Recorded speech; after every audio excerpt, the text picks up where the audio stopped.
guys, what is going on? Blossom is back, and welcome back to another episode of Top Drives and another episode of What Can You Get From That Pack. Now, today's pack in question has me very excited because this one's actually good. Yes! I mean, whoever knew, right? In order to make a good pack, all you need to do is put down the requirements, two-seater, and it's probably going to sell. Okay, so anyway, guys, you guys know how the ranking's going to be on this series. We have Der Kaiser, where we talk about the best of the best, in my opinion. We have Daily Driver, which are really good cars, just slightly off the best of the best. Frequent Provider, cars that I still use, frequently, as in the name. Pernicious also, this is where the cars get kind of bad. And then last but not least, we have Hot Garbage, also known as Val Choice, the worst of the worst cars. Okay, the things that Val would love to adopt. Anyway, let us begin. So for the final, we have to use Amalfi Coast two-seaters, and I gotta say, this looks like a pretty good pack. There are a lot of cars with really good MRA, some really enticing cars with good handling. I mean, like I said, man, if Hutch wants to sell packs, just put the requirement of two-seaters into it,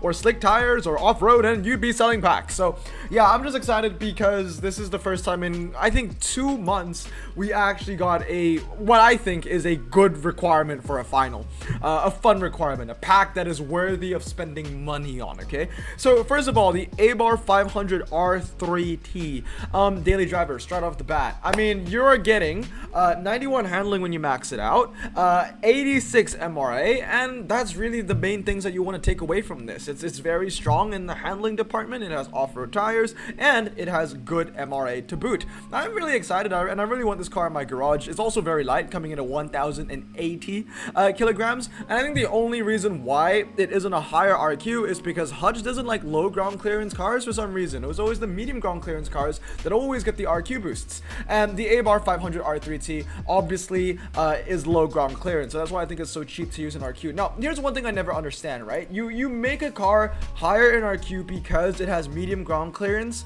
The thing is, if there's a motocross track, which is where you put off-road tire cars on, if your car has low ground clearance or medium ground clearance, it wouldn't make a bloody difference. So I don't know why there should be a difference in RQ. I guess the only difference is on city streets, small city streets, medium off-road. How often do we see that, right? But anyway, A-Bar 500 looks really good, great handling, great MRA, definitely Daily Driver. I don't own this car, so I would like to own it. I would like to use it to really determine whether or not it is Der Kaiser quality or not, but for now, I'm going to put it in Daily Driver. Now, next up is a car that I do own, and it is the A-Bar 695 Biposto. Now, unlike the 500 R3T, the Biposto has no MRA, 55.44, but it is the lighter car, coming in weighing under a ton at 997 kilograms. Once again, it handles pretty well, not as good as the A-Bar 200 though, and it is more expensive to use as well, but it has a way lower 0 to 60, and it is a lighter car. I think these two cars are relatively similar, and I will put them both in Daily Driver. Now, next up is the Alfa Romeo 4C. Now, this is a car that I'm going to put into Kaiser for now. Main reason for that is because it's a very lightweight car, coming in at 1,128 kilograms. This is a car that I feel like I'll be using very often. 85 handling is very strong, and 4.24 0 to 60 is very low for an RQ64. Like, that can genuinely pass off as an epic. I feel like if it just didn't have 62 MRA, like if it had like 80 MRA or something like that, it would definitely be an epic at that point.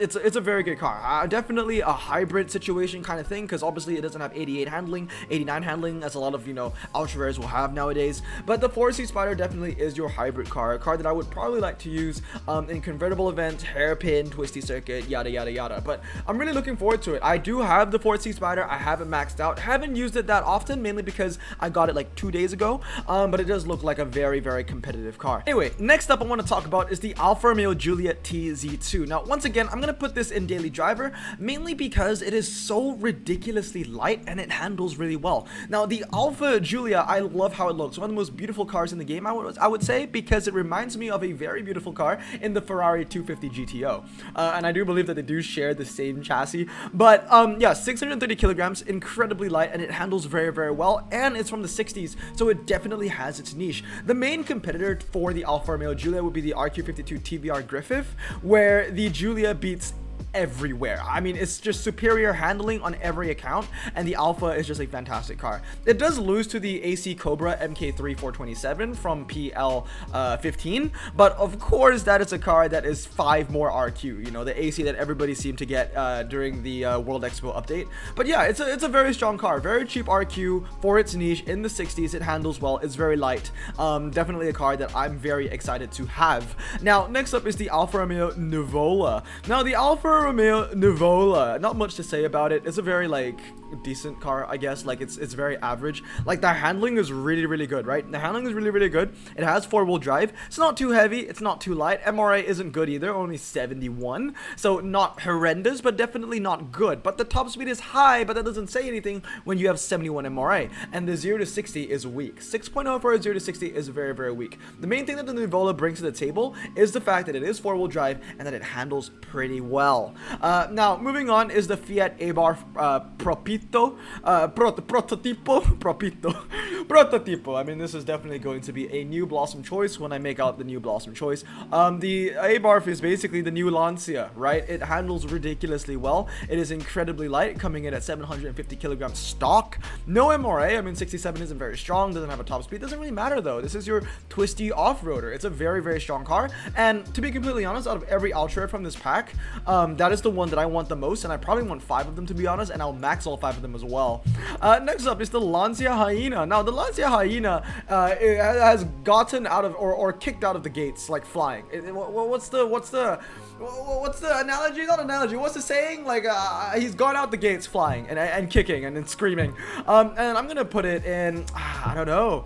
I think I'm going to put it in Daily Driver for now. Now, the main reason why I'm putting it in Daily Driver is because it's got a really low 0 to 60. A really low 0 to 60. And you combine that with a very lightweight car. Like, it only weighs 1,148 kilograms, which is over 300 kilograms lighter than the Nuvola. Also, the Hyena, although it handles less than the Nuvola, like, it still hits 90 when you max it out. And the 0 to 60 is ridiculously low. It's a very light car. I'm going to put it in Daily Driver for now. Like I said, this car has introduced itself into the world, you know, kicking and screaming. I feel like I've used it so often recently, and I'm really happy to have one. But for now, I'm going to put it in Daily Driver. Now, let's talk about the epics. Now, the first one is going to be the 4C concept, and I'm going to put this in Pernicious also, to be completely honest. And the only reason why, I know it's a better version of the 4C Spider, but it's so much harder to upgrade. It's so much harder to upgrade. It handles pretty well for a 66, got a low 0 to 60 for a 66 RQ, and it's very light as well, coming in at 995 kilograms. That being said, it has 65 MRA. 65 MRA, and it's not a twisty specialist per se, because you got those RQ65 Lotuses from Great Exhibition with 88 handling and 89 handling. So the 4C concept is a bit of a hybrid, but it's so much harder to max because it is an epic, and it's so much less desirable to max because it's a low RQ epic as well. So I'm going to put it in Pernicious Ulcer. Now, next one is going to be the Bat. Thank God they did not release this update during COVID, because this would have been interesting. 75 MRA, not heavy, not light. Actually, it's on the heavier side. It's closer to 2,000 kilograms than it is to 1,000 kilograms if you round it off. Now, I do not like these kind of epics with 85 handling. I feel like 85 handling for an epic with no MRA is a cardinal sin. That is how you make a useless car. 85 handling for an epic is not good enough. 86 is like the bare minimum, I would say. You want to push 87, you want to push 88, especially nowadays when you have a bunch of Ultras hitting 87 and 88. And unfortunately, the Bat doesn't have MRA. 75.47 is mediocre at best. It's got a low 0 to 60, yeah, true, but it's just not good enough. I'm going to put it in Pernicious Ulcer. Now, the next one is going to be the Disco Volante Spider. Now, unlike the other Disco Volante, this one doesn't really have MRA. I'm also going to put it in Pernicious Ulcer. Handling isn't bad. It's like I said, it's the bare minimum for what I expect from an epic. The MRA just isn't good enough though. 81.13. It's not bad, but definitely could be a lot better than 81. Top speed is high, and I feel like you will get some value of the Disco Volante. Definitely more value from the Disco Volante than you would get from the 4C concept, mainly because it has better MRA. It's got a better top speed, and it has the same handling, and you know, it is a heavier car though, to be fair. So definitely you won't want to put it on a slalom because it weighs 1,600 kilograms. I would put it on the high end of Pernicious Ulcer, definitely above the 4C, but I don't think it's good enough to break frequent provider. Now, next next up is the Alpha Giulia GTA M. Now, this is a car that I have a very soft spot for. Definitely gonna put it to Kaiser, man. Now I might be a little bit biased putting it there because the MRA is once again not very strong. It's not weak, but it's not strong. 80, right? But it is a saloon, and it is a saloon with 99 handling. There aren't a lot of epic saloons that can hit those numbers with handling, and it's got a ridiculously low 0 to 60. You max it out, that's 2.999, son. That is a really, really good car. Well, 2.999, yeah, 2.999, because if you're 332, it will be 2.896, I believe. But yeah, the Giulia GTM is a ridiculous car. I mean, for a saloon, it is like, remember when the BMW M3 CS was known as like the god low ground clearance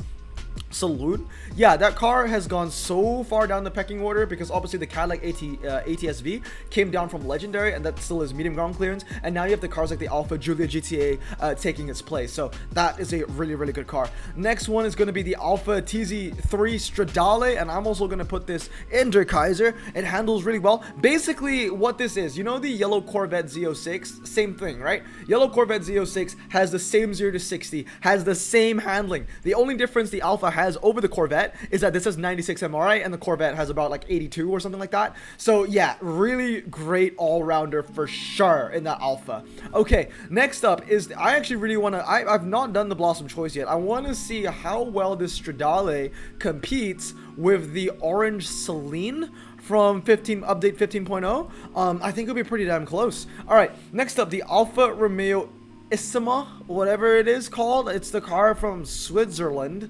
It's an interesting one because it has a ridiculous MRA number, 112 MRA. The only thing that really takes me back is that top speed, 165. Like, you know what I mean? Like, I love the Bristol. I Blossom Choice the Bristol because it has 100 MRA, but also because it has 210 for a top speed. You know what I mean? This one lacks a top speed. That being said, though, it is an absolute menace. This is such a big MRA number for an RQ66. I'm gonna put it in daily driver, but this is a car that you never want to put on the test bowl. Quarter mile would be okay. It will probably still lose to cars with a way lower 0 to 60s, but this car would be a menace on the half mile and the 1 mile. I don't like how it looks. You know how yesterday when I was talking about how I don't like concept Alfa Romeos and how I don't like how I don't like how they look? Well, I definitely do not like the look of that car. I don't know why. It looks like an allergy attack, but it's really good in the game, so we're gonna give it daily driver. All right, next up is the Pandion. Now, this is the car that I have, and it has a low 0 to 60. But I gotta say, it is frequent provider at best. A high top speed that does not matter because it has 75 MRA. 86 handling, like I said, is the bare minimum for an entry-level epic. The Pandion is not an entry-level epic anymore. It's RQ73. It's mid-range. At that point, I expect 87. I expect 88. If you're not going to be a dragster, which this car is not. The 0 to 60 though is very low, and I think that's the only reason why I'm going to put it in frequent provider over Pernicious Ulcer. It kind of reminds me of a crappier Hellcat, right? Because the Hellcat, it's the same 0 to 60, has similar handling, similar top speed, but the Hellcat knows what it wants to be. The Pandion doesn't know what it wants to be. And I'm comparing this directly to the Challenger Hellcat as well. Although maybe I shouldn't be because it's a very lightweight car at 1,258 kilograms. But then again, it's not going to win a slalom against a Lotus. A Lotus is still way lighter and it handles better. You know what? I'm actually going to move the Pandion down. I've convinced myself that the Pandion isn't even that good of an epic. All right, now we move on to legendaries. Now this is what the pack brings in value, okay? For all of these legendaries, not a single one goes lower than 88 MRA. Only this, which one? Only this one. This one is 88 MRA, but it handles ridiculously well. It is very light. It has a low 0 to 60. I mean, without a shadow of a doubt, like the top Paganis, the Alfa Romeo, all these are going to be Blossom Choice for sure. I'm looking at the list over here. I mean, look at these Pagani numbers for the MRA: 100, 98, 107. This one in particular has 107 MRA, which is very, very strong, similar to the Zonda F, not the Club Sport version. So yeah, that makes sense. 97. This one over here has 109, and this also has 107. Honestly, I'm going to Der Kaiser every single Pagani. I don't think any Pagani deserves to go lower than Der Kaiser, mainly because all of these cars are able of hitting 100 handling, and they also have, you know, MRA of over 88. Well, actually, if you take away the Roadster, they all have MRA of over 97. Now, this is the only one. This was the only one that can't get 100 handling. But, I mean, 99, I'll let it slide, man. The Paganis are fantastic, and it's the main reason why I want to open this pack. It's for those Paganis. But obviously, guys, as this series always goes, I'm also going to be reviewing this pack from a tri-series standpoint. So let's get into that. Track set number 1, 1/4 mile, and then there's 2 wet, fast circuit, karting circuit. So you kind of want to use a little bit of hybrid, more maybe twisty stuff, hybrid on the fast circuit, twisty stuff on the karting. Second one, you have a car park in the wet. So this is where 4-wheel drive will be very, very useful because car park is a very twisty track set. So this is where standard tires would really shine, but obviously there are no standard tires for us to use. So the 4-wheel drive cars like the Hyena would be really good on the car park in the wet, right? You got slalom, karting circuit, forest road, no drags over here, all twisty stuff. So this is going to be a handling final for a drag car. Now this one is a bit of a drag set, I guess. You got the 1/4 mile and the 1/2 mile. This is the only track set where I feel like the Alfa Romeo Isima, the car from Switzerland, will actually do pretty well in, because the 1/2 mile is where it really strives in, right? And then last but not least, we have car park, slalom, indoor karting, 1/4 mile, and a karting circuit. 1/4 mile, obviously in the rain. This is probably where you want to put your Paganis. And then if you have the Lancia Hyena, just put it in the indoor karting or karting circuit to lose by 50 or maybe less than 100, okay? So now let's review the pack in a tri-series standpoint. So here we go for a tri-series. Now, much like reviewing the pack in a general standpoint, there weren't any valid choices. All these cars actually bring at least some value to the table, and it's the same thing over here. There are not going to be any in the Gosi or Doctor. I don't think there are any cars in here where you would feel like you are so far off. Like, there's no all-surface tire, no standard tire car where it would make you feel so far off, you know, the possibility of getting a prize car if it was in your hand. So, prize car winning, in my opinion, is going to be these 5 cars, because why the Alpha is here, the TZ2, is because the RQ limit is 390. So I think that the essential cars are these 4. You have the 3 best Paganis, and then you have the Hyena, which you need for the wet track sets, and then you're left off with 56 RQ, and there are not a lot of 56 RQ cars, so I went for the Giulia TZ2. In fact, there isn't a single 52. I mean, this is 58, this is 54. That obviously has better stats than the 54, so I went with the TZ2. So in my opinion, I think this is the best possible hand if you do not have any duplicates, obviously, and you want to fit the RQ limit. Then obviously just, you know, if you max out the 3 of the best Paganis, those are your 3 win conditions. Your Hyena is probably going to drive other people because a lot of people are probably going to have Hyenas, and then the Alfa Romeo is just because it's the best car to fit with the RQ that you have left. Possible prize car winning though, these cars can all win you this prize car, man. Mix and match. Now this, I think, is the best possible hand, but you can definitely win the prize cars with any of these down here as well. The Nuvola is basically just a cheap man version of the Hyena. In fact, the Nuvola probably better on the car park just because it handles more. And then you have the Paganis. I mean, every Pagani you cannot go wrong with. It's just that these are the top 3, so I went with these. And then obviously you have the best of the best epics as well, the 79 and the 78. And then for sus, these are cards where they might be able to get you value still, but obviously they're going to be 3rd down the pecking order compared to the cards that you've seen on the top. And these are going to be the lower range epics basically, and the higher range ultra rares. And last but not least are the highly unlikely category. These cars don't have horrible stats, but they're definitely going to pale in comparison to every car in a final track set, in a final sense, a final standpoint. But anyway, guys, that's gonna be it. Is this pack worth opening? Absolutely. Stay tuned. I'm going to be opening 20k gold worth of these packs, so that is about 12, I think 12 carbon fibers, 13 carbon fibers, somewhere along that number. But anyway, guys, that's gonna be it for today. Please wish me a Pagani. I really want a Pagani. If I cannot get the Pagani, honestly, the car that I want the most from this pack is the Alfa Giulia GTA. I would kill for that. Anyway, I hope you guys have a great day. Remember to stay safe, wash your hands, and blossom out. Peace.